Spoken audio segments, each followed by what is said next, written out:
There's a truth about life that no one wants to tell you until it's too late. It's a lesson learned through hardship, through betrayal, through watching people you once trusted dismantle the very foundation of your dignity. And here it is, as you get older, no matter how free you are, no matter how nostalgic you feel, there are certain doors you should never knock on. Now, why is that? Because the past has claws, because human nature is deeply flawed, because the wrong environments can undo years of your hard work and self-respect in an instant. And so today I want to talk to you about 4 kinds of people whose homes you must avoid if you wish to keep your peace, your integrity, and your future intact. Betrayal is one of the deepest wounds a person can experience. It isn't just about broken trust. It's about realizing that someone you once held close, someone you may have shared your hopes, fears, and vulnerabilities with, has made a conscious choice to turn against you. And that choice is not accidental. It is deliberate, calculated, and often irreversible. Now here's the difficult truth. When someone betrays you, they are showing you exactly where you stand in their hierarchy of values. They have weighed the options, considered the consequences, and still decided that whatever they gained from betraying you, whether it was social status, financial gain, power, or even just momentary satisfaction, was worth more than your trust, your relationship, and your well-being. That is not a mistake. That is a revelation. Yet many people, as they grow older, find themselves tempted to revisit the past, to reconnect with those who have harmed them, thinking that time has healed all wounds. They convince themselves that perhaps things have changed, that the betrayal was a moment of weakness rather than a reflection of true character. But this is where people often make a grave mistake. They assume that time alters intentions. It does not. Time only reveals. If a person has betrayed you once, it means that, at some fundamental level, they were willing to disregard you when it mattered most. And that kind of disregard is not something that vanishes with the passing years.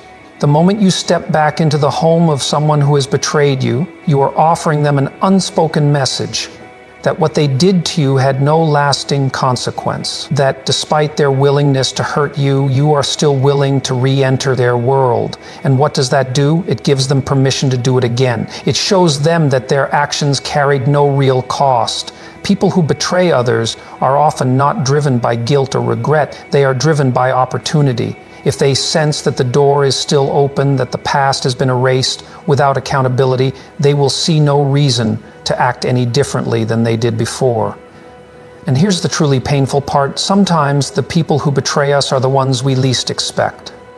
A friend you considered family, a relative you trusted with everything, a partner you believed would stand by you forever. When the betrayal comes from those closest to you, it doesn't just hurt, it changes you. It shakes your very understanding of what it means to be safe, to be valued, to be loved. And if you are not careful, it can plant a seed of doubt in your mind about yourself, about your judgment, about whether you can ever fully trust again. That is why it is crucial, absolutely crucial, that you do not revisit the places where your trust was shattered. When someone has betrayed you, they have already made their choice. It is not your responsibility to rewrite their decision, to pretend it never happened, or to give them another chance to do it again. Your responsibility is to yourself, to your dignity, your self-respect, and your future. It can be difficult to accept this. The human mind seeks closure. We want to believe that things can be repaired, that people can change, that old wounds can be healed by returning to where they were first inflicted. But not all wounds require closure through reconciliation. Some wounds require distance. Some require the strength to walk away and never return. Because the truth is, when you enter the home of someone who has betrayed you, you are not just stepping into a physical space. You are stepping into a psychological battlefield, one where your past pain, your self-doubt, and their past actions all collide. And in that moment, if you are not careful, you might find yourself rationalizing, making excuses, minimizing what happened, convincing yourself that maybe it wasn't as bad as you remember. But it was exactly as bad as you remember. And if you allow yourself to forget that, if you allow nostalgia or misplaced forgiveness to lead you back into that environment, you risk reopening wounds that should have been left to heal. True strength is not in revisiting the past. It is in knowing which doors should remain closed. If someone has betrayed you once, you owe it to yourself never to give them the chance to do it again. Some people live in a state of perpetual misery. No matter what happens, no matter how much time passes, they remain trapped in a cycle of negativity, resentment, and hopelessness. Their lives are a series of complaints, a never-ending list of grievances against the world, against fate, against the people around them. And if you are not careful, their misery can become yours. There are people who, instead of seeking solutions, seek validation for their suffering. They don't want to move forward because, in a strange way, they find comfort in their own despair. Misery has become their identity, and they wear it like a badge of honor. They cling to their failures, their disappointments, and their misfortunes, telling themselves, and anyone who will listen, that life has been unfair to them.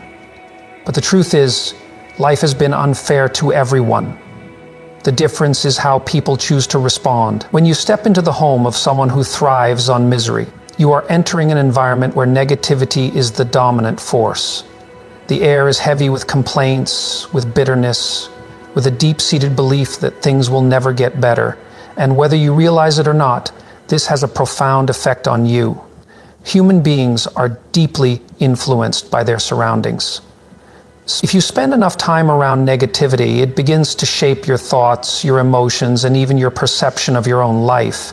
You might walk in feeling hopeful, motivated, full of plans for the future, but after an hour in their presence, you leave feeling drained, discouraged, and full of doubt. These people do not celebrate your successes. In fact, they may even resent them. To them, your progress is a reminder of what they lack, of what they have refused to pursue. So they respond by trying to pull you down, not always in obvious ways, but through subtle, corrosive comments. They might tell you that your dreams are unrealistic, that the world is too harsh, that no matter what you do, things won't work out. They frame it as wisdom, as experience, as looking out for you, but in reality, they are simply projecting their own fears onto you. And if you listen, if you let their words take root in your mind, you may find yourself hesitating, second-guessing your ambitions, questioning whether it's even worth trying. Misery is contagious. It spreads like a virus, infecting your thoughts, your energy, your sense of purpose. And the worst part?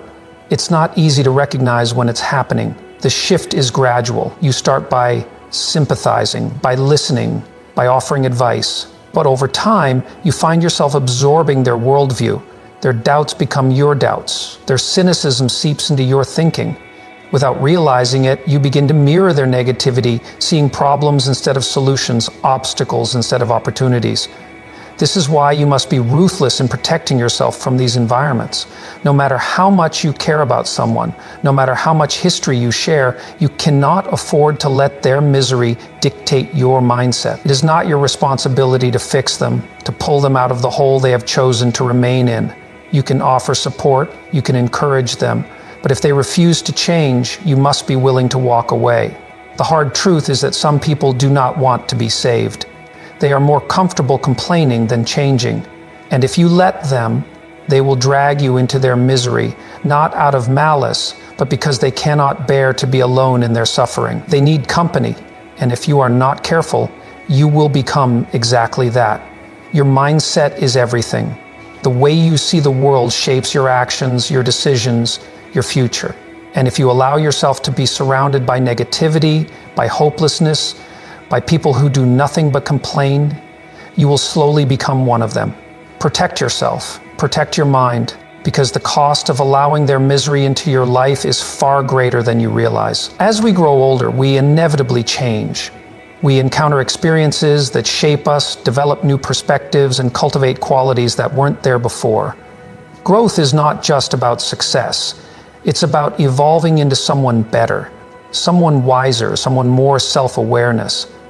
But the challenge comes when the people around us, those who have known us in our past, refuse to acknowledge this transformation. They continue to view us through the lens of who we used to be, not who we've become. It's an uncomfortable truth, but a necessary one. There will be people in your life who simply cannot see your growth. They are so accustomed to the person you were, maybe the person who was insecure, lost, or struggling, that they can't reconcile who you are now with the image they've held of you for so long.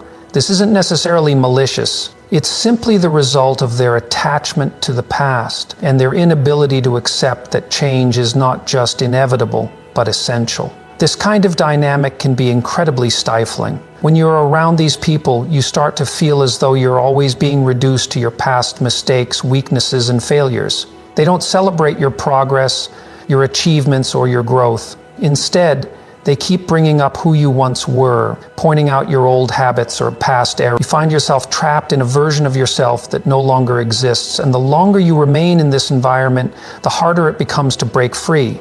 The danger of this is not only that it undermines your self-worth, but that it keeps you stuck in old patterns. Our identity is malleable, yes, but it is also shaped by the people around us.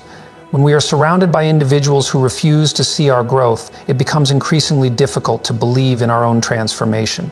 We begin to question whether we've truly changed or if we are just fooling ourselves. And the longer we remain in environments that hold us back like this, the more likely we are to slip back into the version of ourselves that we've outgrown. It is in these moments that the strength to walk away becomes so important. If someone refuses to acknowledge the person you've become, if they continually hold you to who you were, it's not just about them being unable to see your growth. It's about them refusing to respect your journey. It's about them not valuing the work you've put into becoming a better version of yourself. And this isn't just a reflection of their ignorance or lack of perception. It's also a sign of their unwillingness to let go of their own expectations of you. They are not allowing you the freedom to be the person you've worked so hard to become. When we find ourselves surrounded by these kinds of people, it's crucial to understand that it's not our job to convince them of our growth.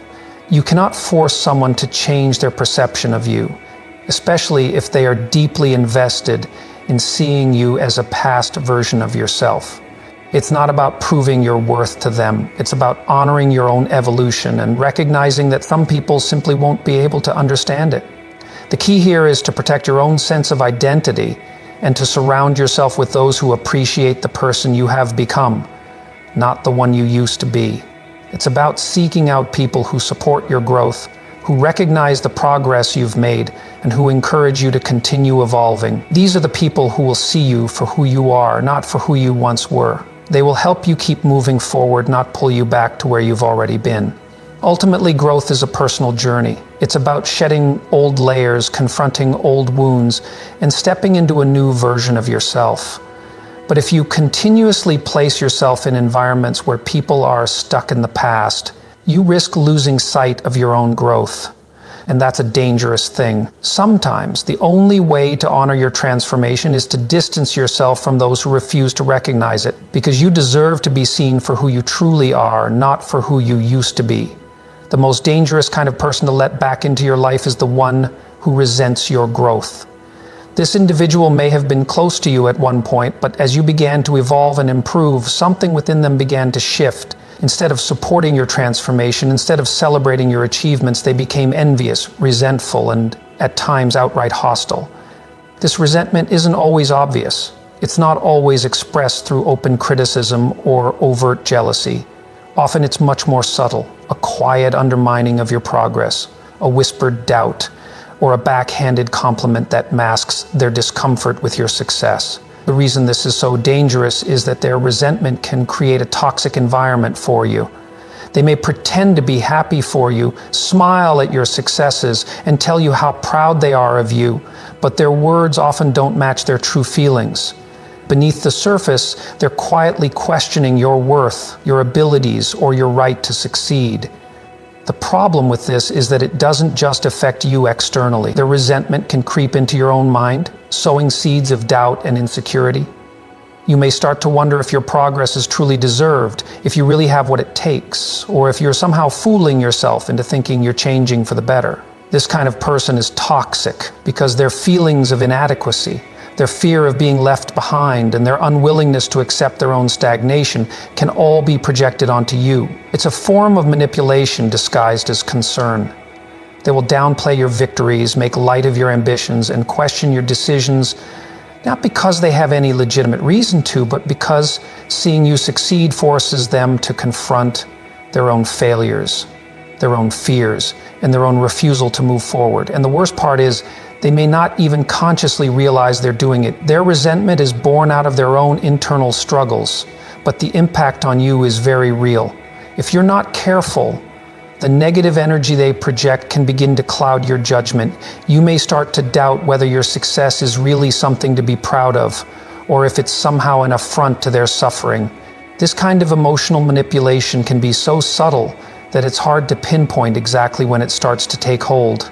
At first, it might seem like they're offering well-meaning advice, but over time, you realize that the advice is always rooted in skepticism, caution, and fear. They might tell you that you're being too ambitious, that you're aiming too high, that the world is too harsh, or that you should be happy with what you have instead of striving for more. What makes this particularly harmful is that it targets your sense of self-worth. They make you feel guilty for succeeding, for wanting more, for dreaming big. Their underlying message is that you're somehow wrong for wanting to better yourself, for growing beyond the limitations they've placed on themselves. This breeds confusion and hesitation, especially if you have a strong emotional attachment to them. You may question whether it's worth continuing to pursue your goals if it's going to cause tension or conflict with someone you care about. But the truth is, you cannot let someone's resentment dictate your path. You cannot allow their fears, their insecurities, or their unwillingness to grow to become your own. Your success, your growth, and your progress are not for them to accept or validate. They are for you to celebrate, for you to take pride in, and for you to build upon. You must protect your own peace by recognizing the subtle ways in which people who resent your growth can undermine you. These individuals will not help you move forward. They will weigh you down with their doubts and negativity, attempting to drag you back into a mindset of stagnation. You are not obligated to carry their burdens, nor should you be. The most empowering thing you can do is to distance yourself from people who cannot celebrate your growth. Protect your sense of self, your ambition, and your dreams. The people who genuinely care for you will not feel threatened by your progress. They will uplift you, encourage you, and rejoice in your achievements. And those are the people worth holding close. Anyone who resents your growth is only holding you back, whether they realize it or not. So for your own well-being, for your own future, make the difficult but necessary decision to step away from those who try to drag you down. It's not about them, it's about you and the life you're striving to build.